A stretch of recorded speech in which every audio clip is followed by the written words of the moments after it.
Always trust. We ask the questions. What is needed in the world?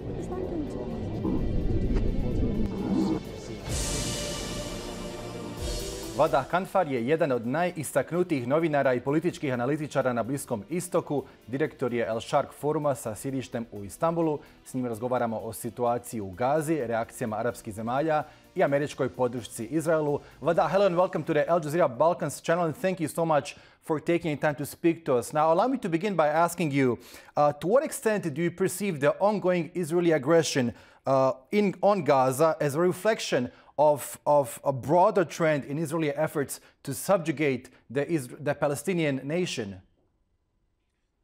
So, in order to understand what's happening or what happened on the 7th of October, you need always to add a context to it.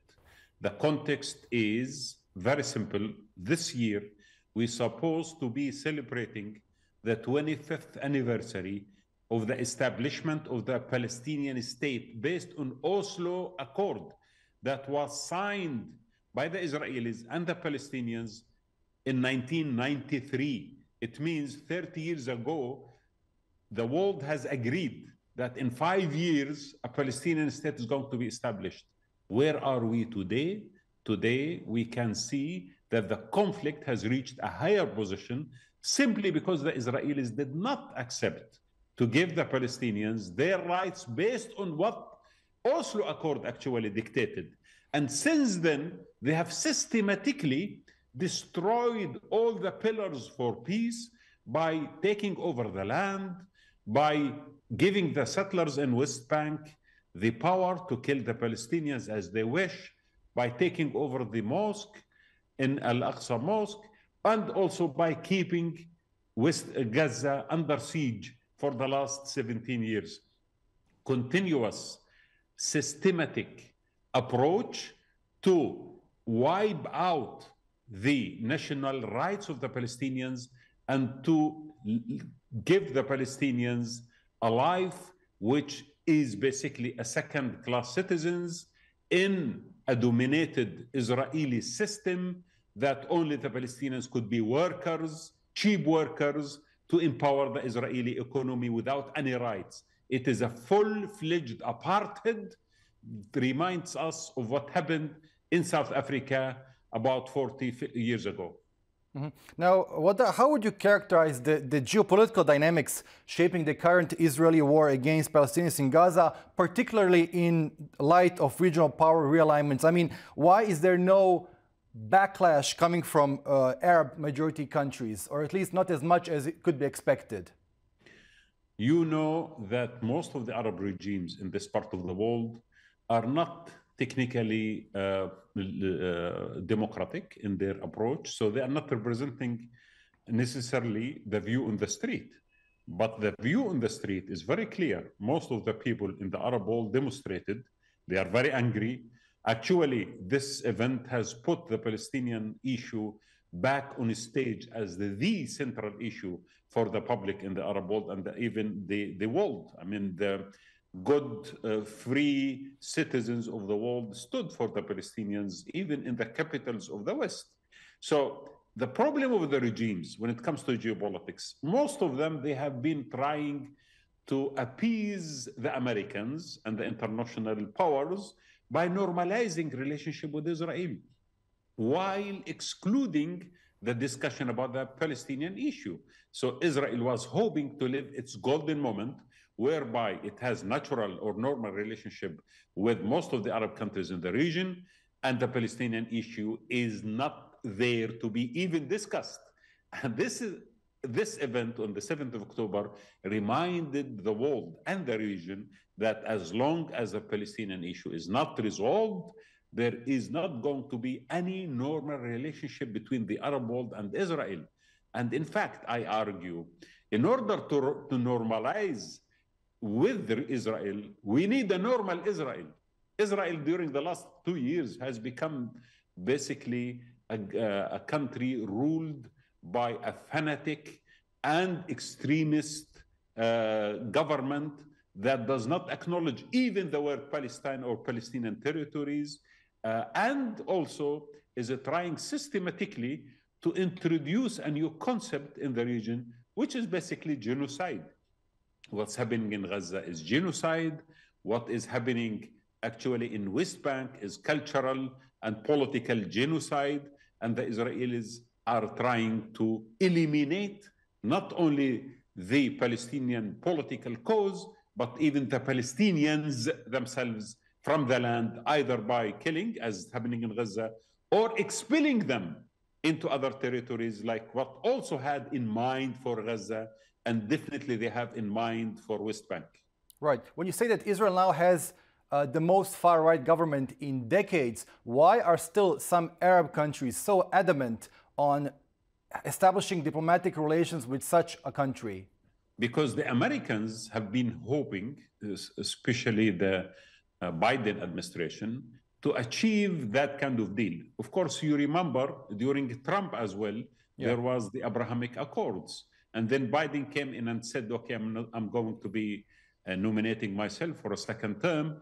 And to appease the Israeli lobby in Washington, he was hoping to achieve a deal between Saudi Arabia and Israel. And of course, the 7th of October did not, basically put everything on pause at this moment in time. So when you ask me why these regimes are doing so, in my opinion, the sense of collective national security in the Arab world has been sacrificed for the sake of pragmatic, short-sighted, and too much of transactional approach with Washington. So you are doing tactical things while you are sacrificing the strategic interest in the region. Of course, this is going to legitimize and is legitimizing these regimes in the sight of the masses in the Arab world. But it seems to me, since you are not a Democrat, you don't have even to bother what the masses are saying.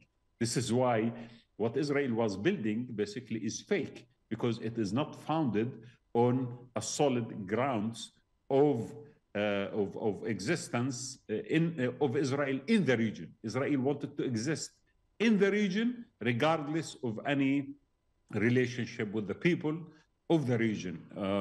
Historically, this is impossible. They will always be seen as invaders unless they realize they are in the region to be part of the region, not only just to dominate and to control and to siege themselves behind walls and iron and firewall, as they are doing right now, security-wise.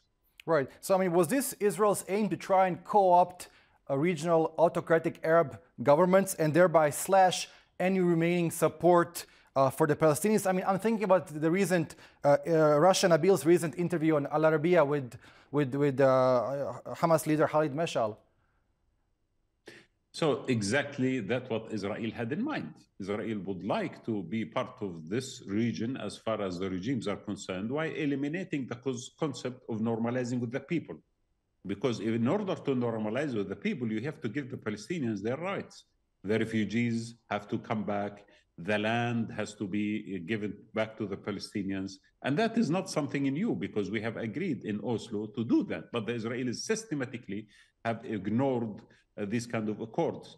So, but this theory of the Israelis to be part of a wide political alliance in the region with Arab regimes is collapsing at this moment in time, because we see the people of in the Arab world are coming back to consider the Palestinian issue as the most important issue. If you remember, during the last few years, the American narrative and the Israeli narrative was as such.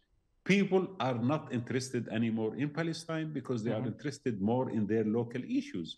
Now, the current events prove them wrong. Actually, people still look at the Palestinian issue as the central issue. Without resolving this, I don't think peace in this region could be achieved at all. Right, that was exactly my next question. Despite a lot of censorship coming from mainstream Western media outlets, we'll still see a lot of pro-Palestinian demonstrations in Western Europe, in the US, including by Orthodox Jewish organizations who are against Zionism, and of course a lot of left-wing elements. Why are these demonstrations, being in their tens of thousands? Why are they not being not making it into the Western media outlets, into the headlines? So let me say the following. This current situation in Gaza has proven that the West is not concerned even anymore on keeping a little bit of decency in order to hide its hypocrisy. What happened actually is very severe. The political centers in the West, when I speak the political centers, I mean governments in most of the European countries and the United States of America, and media, which is serving these political centers, have taken a position against every concept of decency or every concept of objectivity. Now, of course, figures and numbers speak louder. The amount of weapons or the amount of explosives attacked Gaza during the last month were 25,000 tons, which is almost more than, not almost, but actually more than the amount of explosives dropped on Hiroshima. Hiroshima had 18,000 tons of TNT. Given the current situation is much more complicated in a small geography, crowded with 2.3 million Palestinians, we see the images of the people. Regardless of all that, the Western governments insist to give Israel the right to genocide, to kill the Palestinians under the context of the right of Israel to defend itself. Since when the right of the occupiers to kill the occupied based on international law is legal? It is not. They are betraying their values, they are betraying their international law, they are betraying the history that they stood for one day when they were preaching to us human rights, rights of minorities, and all these kind of liberal values. We see them now naked in front of us.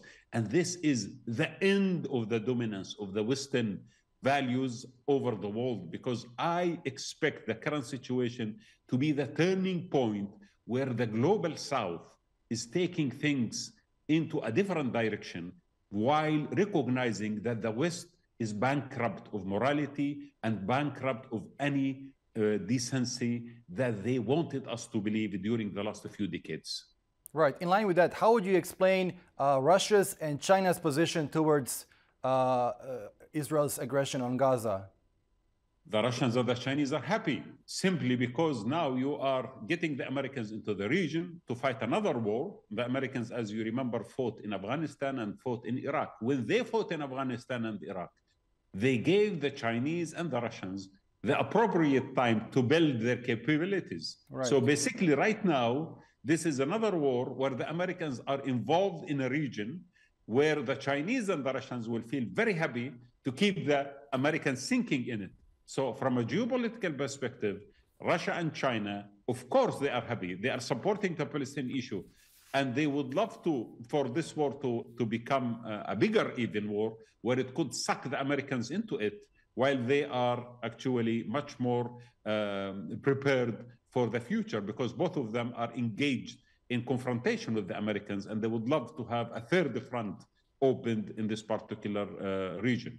Right. Now, Wadah, is Israel also trying to diminish the Christian factor in this entire equation? I mean, Christians are a significant minority in Palestine, and they are of course victims of Israeli aggression, just like Palestinian Muslims. And you know, recently Israel destroyed the Greek Orthodox Church of Saint Porphyrios in Gaza, which is I think the third oldest in the world. So why is it in Israel's interest to try and present all Palestinians and Muslims and to try and diminish the Christian factor in all this? Simply because Israel decided in its law, in the Knesset, that it is a Jewish state. And the Palestinians, Christians or Muslims, basically have no place within this territory which they think the greater land of Israel or the land of Israel where the Jewish state should exist. So Palestinians, regardless of their religion, Muslims or Jews or Christians, in this particular context, are not actually welcomed in this state. So yes, the Christians have suffered exactly like Muslims, and the churches were attacked like mosques. And the Israelis do not differentiate actually between a Muslim and a Christian in the Palestinian land, because for them both should not be there. They would like to have the land without people. This is basically what they would like to have. And they are trying their best to do so by making it impossible for Palestinians to continue to live in the land. What we see in Gaza, when you are attacking hospitals and you are attacking electricity, water supply, food supply, bakeries, and every aspect of a human life, you are trying to tell the people, this land is not for you to live in. You need to migrate out of it or to be killed. Or to die out of hunger and diseases. So this is a systematic genocide against the Palestinians, Christians and Muslims, and they would like that land to be totally wiped out from the presence of Palestinians for the sake of getting the concept of Israel as a Jewish state, purely in the total land of what Netanyahu calls in his tweet on the 22nd of December 22, he said this is the land of Israel, and it includes West Bank, includes Golan, includes every part of Palestine. So basically there is nothing called Palestinian land. And in order not to have Palestinian land, you don't also need to have Palestinians. Now, this is unfortunately what the Israelis have been planning, and what we see exactly happening on the ground with the blessing of the Americans, unfortunately, and some of the central powers in Europe. All right. Now, Wadah, there's clearly a lot of resistance and resilience among, the Palestinians to Israeli occupation. I mean, would it be correct to assume that Zionism is an incomplete colonial settler project? I mean, had it been complete, as the whites did in Australia and New Zealand, there would be no indigenous resistance, right? And this is what they say. Actually, a lot of leaders of Israel, Prime Minister of Israel, have been saying that our major mistake, that we did not expel the rest of the Palestinians in 1948 from the land. So they acknowledge that. I mean, we have famous politicians speaking about this. We have even ministers in the current government of Israel asking to wipe out Palestinians by throwing a nuclear bomb on them. So this doctrine is central in the Israeli thinking, that people should not be here. This project Zionism has not succeeded in doing at this stage the removal of Palestinians from their land, because Palestinians are aware of this, and they are, regardless of all the hardships, they are sticking to their land and they are fighting for their land. So it is not an easy job for the Israelis to do so, given also the international society, which is monitoring. You asked me earlier, yes, at the beginning, the Israeli propaganda introduced what happened on 7th of October in a certain way, where it gained certain sympathy in the Western circles. But later on, when people start realizing the amount of killing and brutality happening in Gaza, I think a lot of people start shifting back into the decent position of fighting or rejecting the genocide taking place in Gaza. So yes, and by the way, I need to conclude by saying the issue here is not Jews, because Jews, Muslims, and the Christians have been living in this part of the world peacefully. And in fact, Jews had the best opportunity of living peacefully in the Islamic world, not even in Europe, because we did not have the culture of anti-Semitism like Europe had. So the natural progress of events could have led to coexistence between Muslim Jews and the Christians, as it has happened during the last 1,400 years in the Middle East. But the arrival of Zionism as a colonial movement converted the concept of Judaism into unfortunate political tool. So selectively, they chose certain kind of aspects of the religious belonging in order to convert it into a tool of superiority and divine right to suppress other nations. The decent Jews in the world are now rejecting this model, because they realize that the Israeli Zionist enterprise is actually dangerous for their own narrative as Jews, because in Judaism, we did not have an issue with Muslims.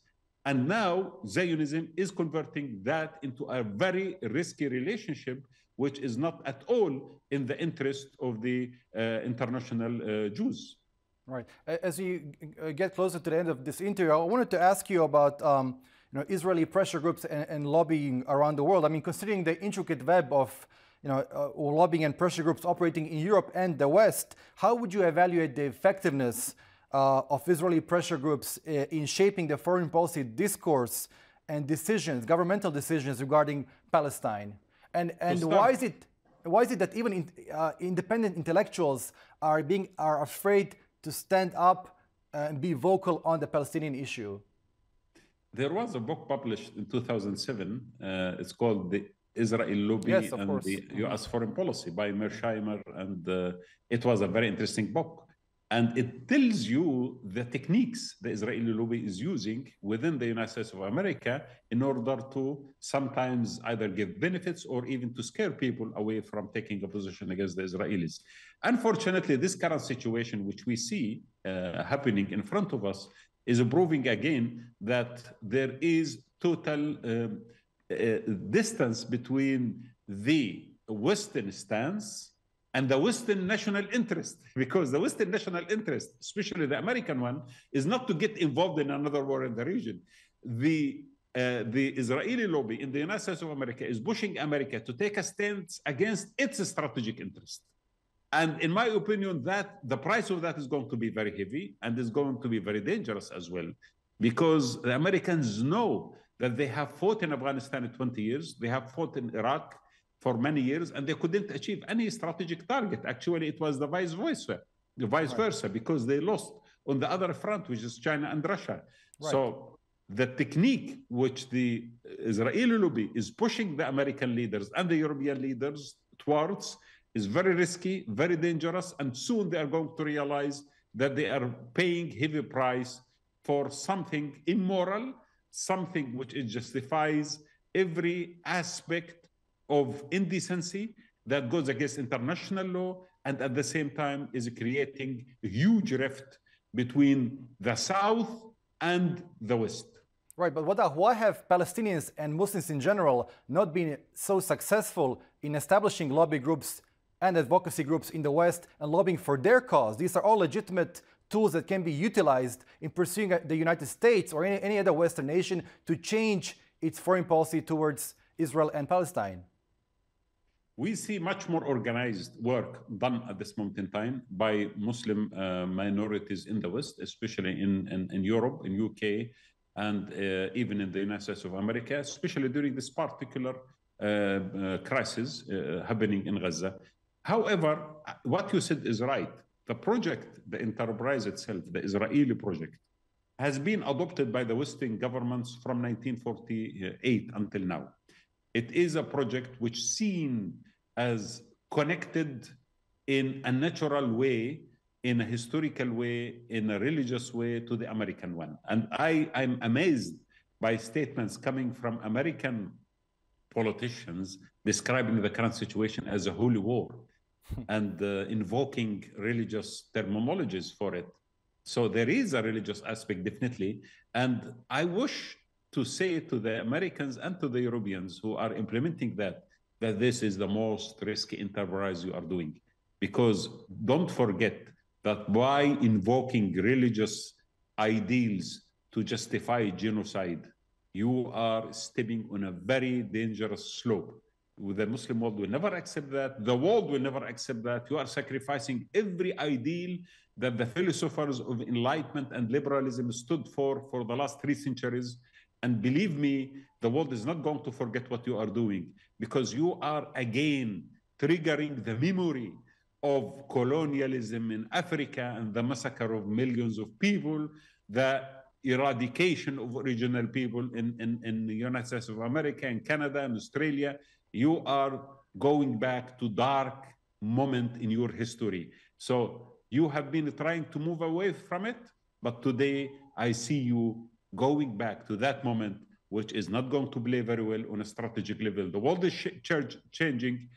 The balance of power is shifting.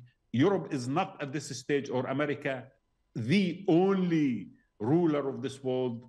And we have options, and the world is moving on and leaving you behind. Right. Wadah, it was such a pleasure speaking to you. Thank you so much once again for your time. Thank you very much, sir.